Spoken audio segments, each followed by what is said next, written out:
And we are live. Welcome, everybody. My name is Josh. I'm from the Australian Worship Network. We have the one and only and the incredible Pat Barrett zooming in all the way from the USA. It's 5 o'clock over there. It's 7 o'clock here in the morning. So we are still getting out of bed. Everyone's probably still in bed on their iPhones, just staying warm. If you are in bed, especially in Sydney region, don't get out of bed. It's pretty cold. So I've got a nice blanket on my lap here just to kind of snuggle me in.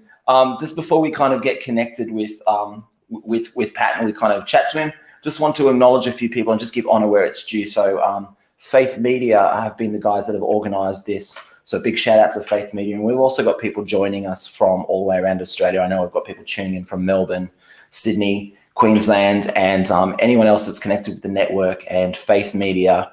And beyond that, that is welcome to everyone, and welcome to everyone that'll see this in the future as well. So massive welcome to Pat. How are you?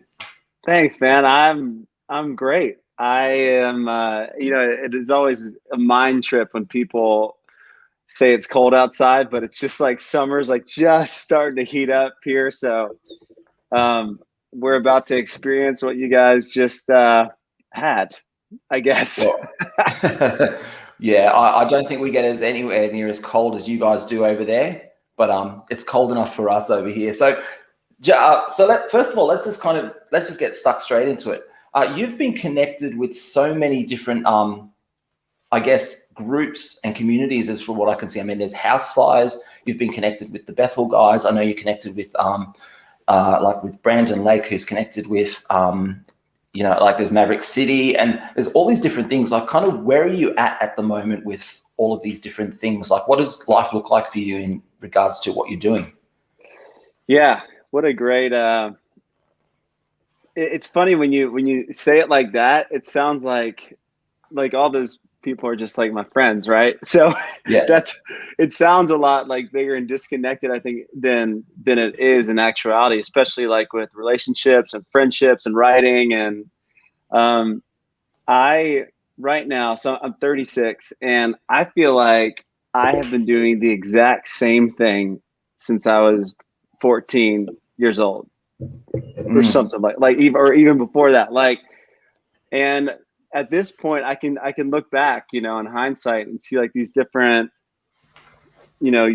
multiple year chapters where songwriting and leading worship looked like this, and then it looked like this, and then in high school looked massively different than when I was in college, and that looked different than when post college, and looked way different when I was a worship pastor and I had minimum 15 people mad at me at all times. Every worship pastor knows that. So right now I have, again, I'm doing the same thing. I just am writing and releasing music with friends and still leading worship as the world seems to be opening up a bit in certain places. Corporate worship, I guess, for us as a family has looked drastically different over the last year, because it's just been a couple songs with an acoustic guitar out by the lake in our neighborhood. Yeah. And a couple families, someone shares a word, and there's been like a simplicity to it that I love. So like the songwriter side of me loves that, the simple sit down at the piano and be honest before you and God, and everything after that is wonderful. I love that. But the songwriting part, it's been such an interesting and introspective year. But I honestly I feel like I'm doing the exact same thing, maybe just under my own name now. You know what I mean? That's probably the only thing that's different about it. My kids are a little older now, so I've now gone 9 years with no sleep instead of 8, right? So that's like the brief part of it. But through it all, this is what I've loved. I'll say all that to say this: that what I've grown to appreciate, and I resisted it in the past, was change. When I thought change was here to hurt me, it was here to ruin my life and disrupt, and it is disruptive. But what I have come to really love, that whatever's next in any season of life is for anybody listening, that you think there's more bark than bite. We're way more scared of all the worst case scenarios that will literally probably never happen. And Absolutely. instead you look back and you're like, wow, I'm so glad that changed. I'm so glad. Some people even say stuff like, I'm so glad in hindsight, I'm so glad the job change happened when it did, even though I didn't expect it. Or it's funny how change like that, you grow to appreciate what you learned through it, you know? Absolutely. Love it. So let's talk about your last album. Came out beginning of the year. It is called Act Justly, Love Mercy, Walk Humbly. And can I say, that is a killer of an album. Absolutely love it. And especially Thanks, man. the title track. I have had it on repeat. I've been driving my family nuts Yes. over the course of this year. I love it. Tell them I'm sorry. Sorry they've No. heard it so many times. Don't apologize. Don't apologize at all. So what was your heart, or was there a particular theme or anything that you that you were exploring with that album? What was behind that? It's a little bit different to the Houseflyers stuff, whereas that was kind of like, as you're saying, sitting around with a guitar and worship. And so this is more of a studio production thing where there's almost more of a message that you're wanting to get out. Yeah, I didn't go into this album or this record thinking that way. Like I'm usually never like, okay, here's an album, this is what I want to say. It's kind of just like whatever life has happened in that time frame, those are the songs that I'm sharing, and it's easier. Like the last album was like just a self-titled album, so you didn't really have to worry about like themes or anything. But I was like, I even asked the label, I was like, can I do like another self-titled album? They're like, I don't think that sounds like market confusion or whatever, all the marketing reasons why you don't name the same album twice. So what I did have along the way, I had these little check-ins where I'd look at the songs that I was writing, and really more than that, the ones that I just felt like I couldn't shake. And I mean, we all know that feeling where you're like, there's something that is connecting with you, and it keeps connecting. It's not just like one and done. You're like, it could be a theme, it could be a verse, it could be a phrase, it could be a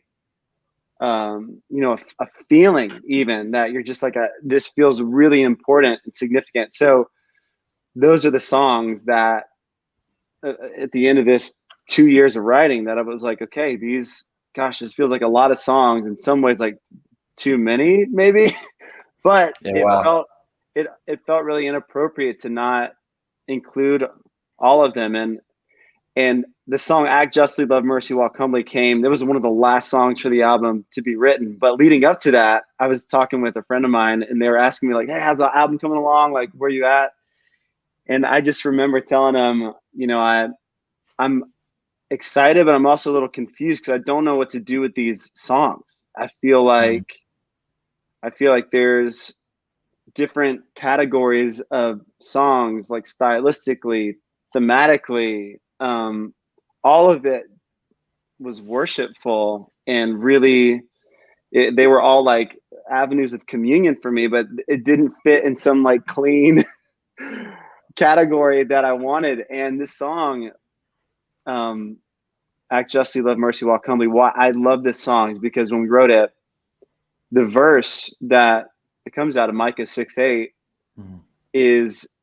it's like one of the oldest questions in the book. And we think that we're in some modern dilemma right now, that we're like, wow, no one's ever thought about this, like, or dealt with issues, maybe different issues, but the same question, like, what does God care about? So simple. And Micah 6:8, the verses leading up to it are questions like, God, is this what you want? Is this what you want? Do you want, do you want mountains of worship songs? Do you want 15% tithe instead of 10? Like, they're just going through all the things, like what pleases the Lord. And then the culmination of that, I love it because it's almost like leveling with somebody and be like, Yeah. Deep down, we all act like we're trying to find like the technicality that makes it's so inconvenient, but like deep down, you know exactly what you were born for. And you know that anytime you act justly or you show mercy, you love mercy, you have humility in spirit where you're willing to grow and learn and listen, slow to speak, quick to listen, slow to become angry, all the things Yeah. that are integral with discipleship. Like you know that. No one has to tell you that. For thousands of years we've known this. And Yeah. that's what I love. He has shown you, O mortal, what he desires. To act justly, love mercy, walk humbly. So the album truly was like, when the song was written, I was like, oh my gosh, this is like exactly what I've been struggling with, because I have like the act justly songs. Lightning. I have, I can list off the songs that spoke to that theme. I have the songs that deal with what we love and matters of the heart and our desires and our wants and then there's songs that deal with humility and growing and learning and failing and trying again and choosing a posture of, disciple literally just means learner, like of learning the way of Jesus, like for the long haul. Like that's what we're doing here, and Yeah. and there's so all those songs like culminated with that one. It was a long 2 years of a lot of writing and a lot of songs and a lot of life that happened in that span of time, and all dealing with one question, like what does he care about, and then what should we care about as well. Yeah. I love that. It's people before everything else. And that's it. God came for people. Jesus died for people, not for anything else, I love that. I'm gonna ask a purely selfish question as a worship leader and as a songwriter. Okay. So you've written some of songs such as Good Father, Build My Life, which they are very much part of my go-to songs in my worship, and they are for a lot of people because they connect so well with so many people. As a songwriter, how do you find a song, or how do you create something that connects so well with so many people? It's not about reaching, it's not about being popular, but it's about that heart connection with people, which is what your songs do. How do you do that as a songwriter? Does that make sense? Yeah. And the answer, you're just not going to like it. I honestly have no idea, other than I've been asked that question before, and I always felt like this was like this answer like had like an air of not caring about other people worshiping, because it's not that. But as a writer, one of like my compass points is always, does this actually help me in my own life? Like, I don't want to ever feel like I'm going to put a song out or an album out or share something and like have to like lie about what it's done for me, or like pile on a bunch of hype to like market something to make it seem like more than it is, other than just like, gosh, this has really helped me see God, see myself, see the world in a way that is Christ-like.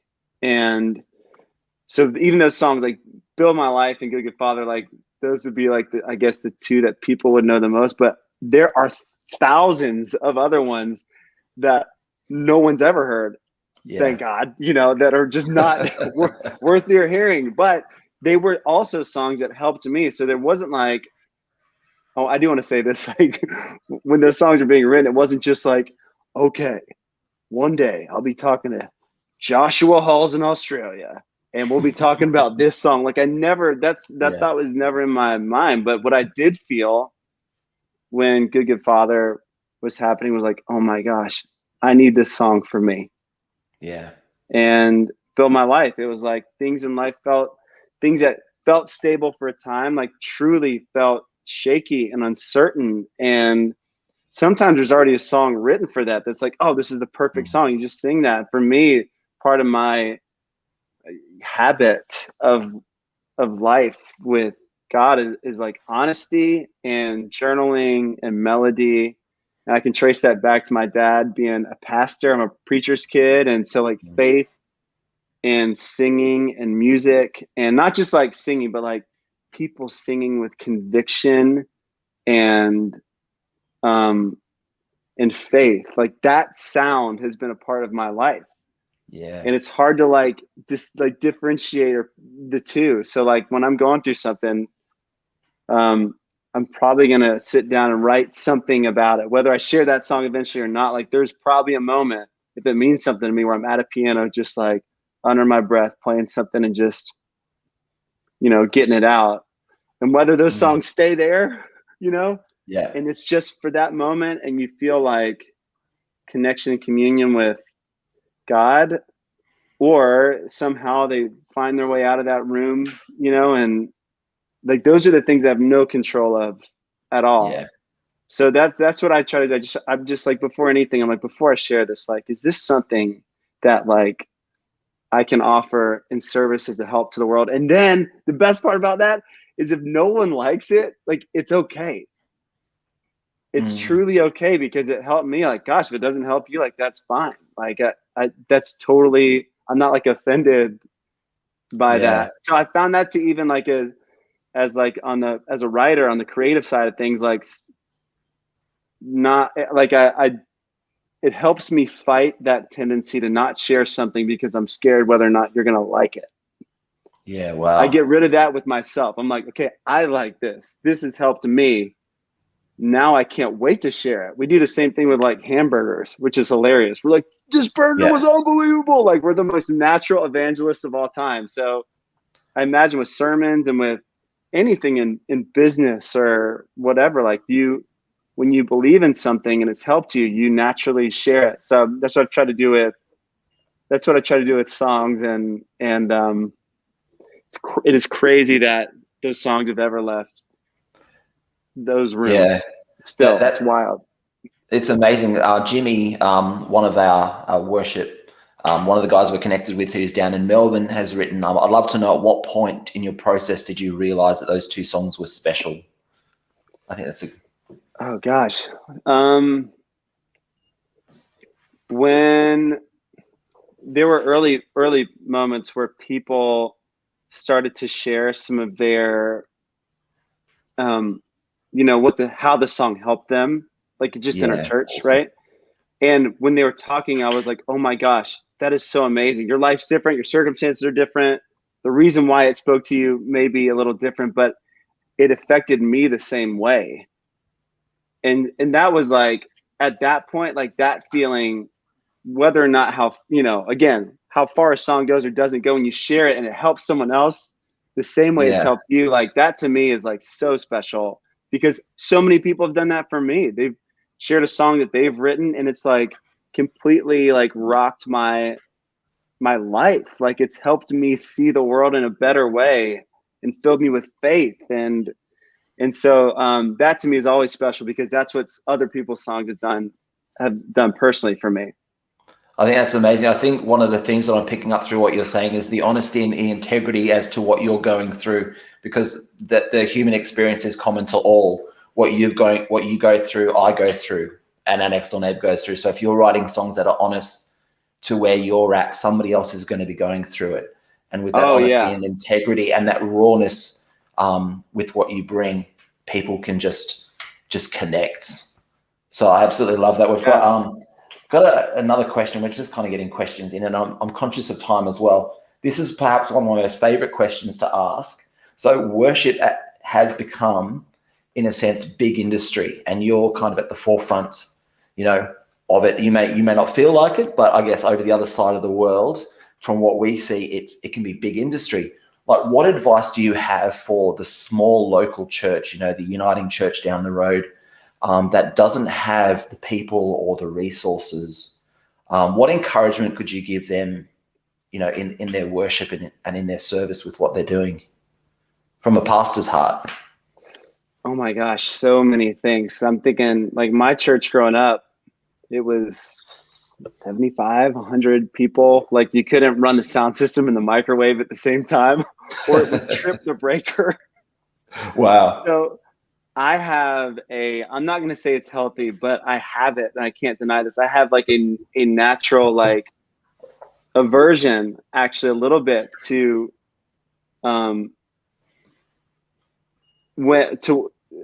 the, let me say this the right way, to the tendency for all of us to make things that should be additional primary.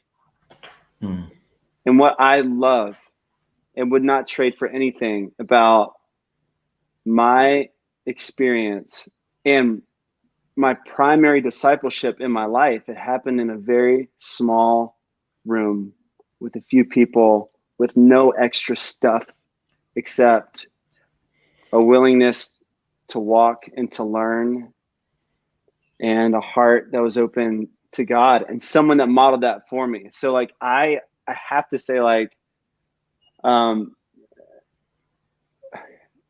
tendency to put on, you know, Saul's armor and wear an identity that is not yours.